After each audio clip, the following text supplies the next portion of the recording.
Man katta bo'lsam doktor bo'laman. Men birinchi bor bir xonali tashkil ochaman. Uni ochish uchun davlatdan 100 million kredit olaman. Va uni biznes qilaman, $100 qilaman. Men bir xonalida psixolog, logoped, massaj ochaman. Ularga oyiga 4 million oylik beraman. Ikkinchi xonada oyoq og'rishi, tish og'rishi, quloq og'rishiga qarshi bo'ladi.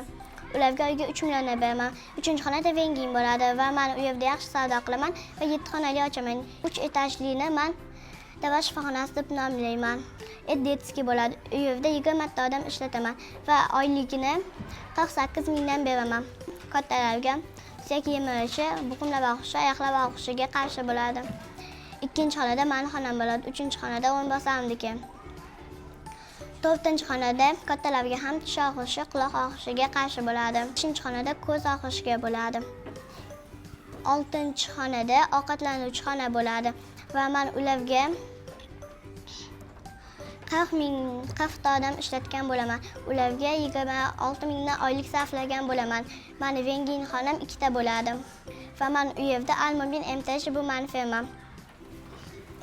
Men dov-darmon uchun 25 ming sarflayman, ukol uchun 20 ming sarflayman.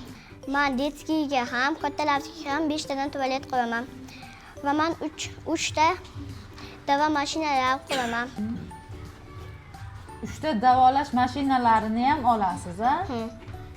Yaxshi. Xo'p, mana 225 200 nima edi? 225 ming davo-darmonga, 200 ming ukolga. Ukolga sarflaysiz, ha? Tushgan daromadni nima qilasiz? Tushgan daromadni oilam bilan o'zimga va ehson qilaman.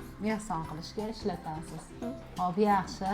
Demak, birinchi 3 etajli ochasiz, keyin 7 etajli ochasiz. Kerakmi bizga shifoxona?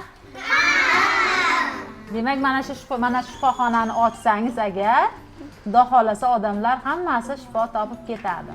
Ha? Demak, maqsadingiz shifoxona ochish, ha? Ha. Qo'llab-quvvatlaymizmi? Mana 50 ming so'm.